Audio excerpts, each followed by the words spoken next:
Masechet Nedarim, traité Nedarim, Daf Pedalet, feuille numéro 84, tout en haut de la page. Et Tivé Rava et Rav Nachman.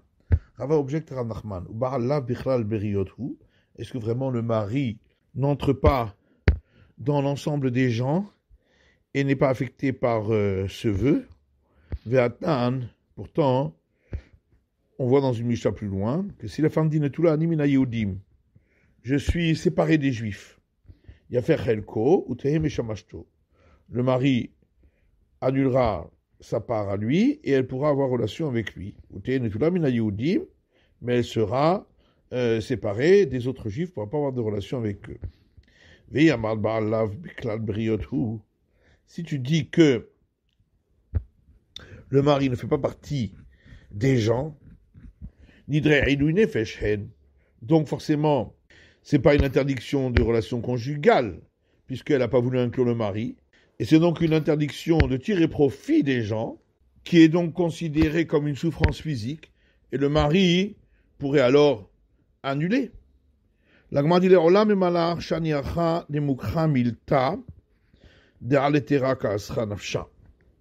On peut toujours répondre que, en général, le mari ne fait pas partie des gens, mais ici, obligatoirement, elle a inclus le mari, puisque, en disant « je suis séparé des Juifs », c'est une interdiction de relation conjugale, et donc c'est forcément par rapport au mari avec lequel les relations conjugales sont permises qu'elle s'est interdite.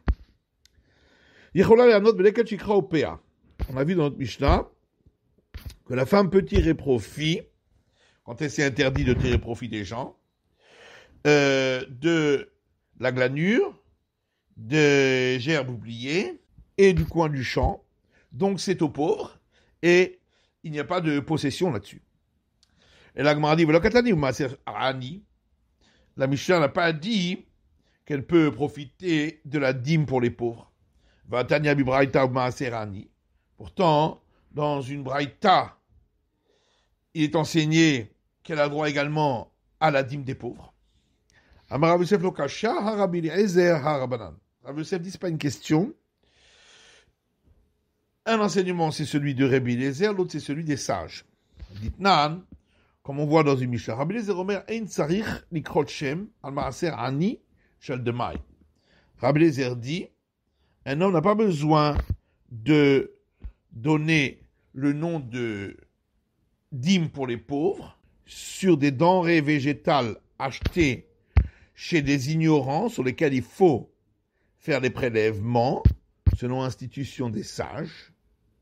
Les sages, eux, disent qu'il doit donner le nom de dîme du pauvre, mais il n'a pas besoin de prélever cette partie. Maïlav, alors n'est-ce pas, les man de Hamar, d'après celui qui pense, c'est-à-dire les sages, Sfekotovel, que lorsqu'on n'a pas donné le nom de dîme du pauvre, on n'a pas le droit de manger de ces denrées. C'est donc qu'ils considèrent que la dîme du pauvre, c'est comme les autres prélèvements, et donc que ça va, itletovata. Donc ils pensent que comme pour les autres prélèvements, le propriétaire a le droit de choisir à qui donner cette dîme du pauvre, et il peut en profiter. Et puisqu'il peut profiter du fait de choisir à qui il va donner cette dîme du pauvre, l'homme est hania, donc il est considéré comme propriétaire, et c'est pourquoi dans le cas de notre Mishnah, la femme ne pourra pas en tirer profit. Vous demandez à Amar, et d'après celui qui pense, c'est-à-dire Rabbi Eliezer et Nokorechem, qu'on n'a pas besoin de donner le nom à la dîme du pauvre, que savoir Sveko et Notovel, c'est parce qu'il pense que même si on n'a pas donné le nom de dîme du pauvre, de toute façon, ça n'interdit pas de manger cette nourriture. Et donc, c'est qu'il considère qu'on compare ce prélèvement au prélèvement dans les champs de la glanure et de coin du champ, que même si on n'a pas fait ces prélèvements, ça n'interdit pas la récolte. Et donc, comme pour ces dons aux pauvres-là, il ne peut pas choisir à qui il donne. Et c'est pourquoi, dans notre cas, la femme qui a fait un vœu a le droit de tirer profit de cette dîme aux pauvres, parce que ça n'a pas de propriétaire. Abaye lui dit, en réalité, non, tout le monde est d'accord que lorsqu'on n'a pas dit le nom du prélèvement, la nourriture en question n'a pas le droit d'en manger. Et la discussion entre Rabbi Eliezer et Rabbanan, elle est sur le point suivant. Rabbi Eliezer, ça va, c'est que Rabbi Eliezer pense que les ignorants ne sont pas suspectés de ne pas opérer le prélèvement de la dîme pour les pauvres, puisque s'il se dépossédait de tous ses biens, il deviendrait un pauvre, et il pourrait en manger. Donc de toute façon, il n'a pas de perte. Alors que les sages disent que un homme ne se dépossède pas de ses biens, parce qu'il craint qu'un autre viendrait en prendre possession et qu'il les perdrait. Et c'est pourquoi les ignorants sont suspectés de ne pas opérer de prélèvement aux pauvres, et c'est pourquoi il faut donner ce nom de prélèvement aux pauvres. Rava Omer, c'est pourquoi Rava donne une autre réponse concernant notre cas à nous. Pourquoi dans notre Mishnah on dit qu'elle ne peut pas tirer profit de la dîme des pauvres, et dans la Braïta on a dit que oui. En disant quand le Maaser Ani Amitralek Betoch Habayit. Dans notre Mishnah, on parle de dîme aux pauvres qu'on partage dans la maison.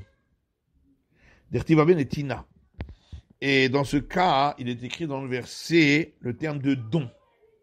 Dans le Deutéronome, Venatata la Lévi, la guerre avec Omer, et tu donneras aux Lévites, aux convertis, etc. Mishomachia sourle le it hanouye. Et donc, puisque le propriétaire peut donner à qui il veut, puisque c'est un don, donc il en est encore propriétaire, et c'est pourquoi, dans le cas du vœu, on ne pourra pas en tirer profit. Alors que la Braïta, elle parle de la dîme du pauvre qu'on partage dans les granges, et puisqu'il est écrit à ce sujet, toujours dans le Deutéronome, et tu le déposeras aux portes de tes villes, donc c'est pas dans les maisons qu'on partage cela, donc on le dépose, donc ça n'appartient pas au propriétaire, il ne peut pas choisir, et c'est pourquoi dans le cas de notre Mishnah, la personne qui a fait le vœu pourra en tirer profit. On a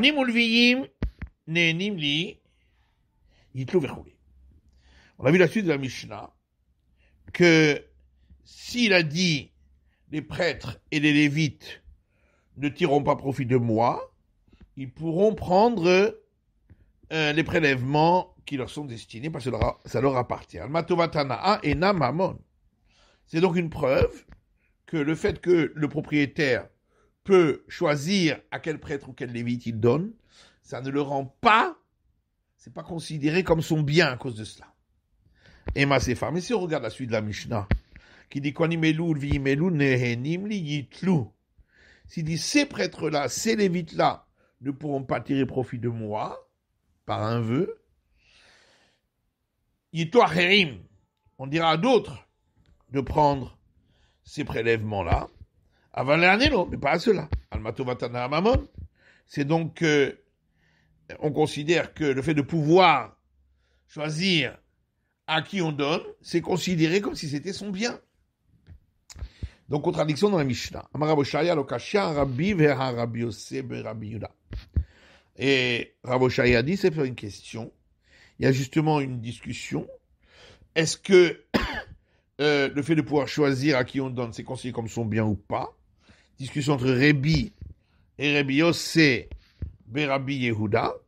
Et c'est pourquoi il y a donc deux avis en vérité dans notre Mishnah. C'est la fin de l'étude du Daf Pédalet de la feuille numéro 84.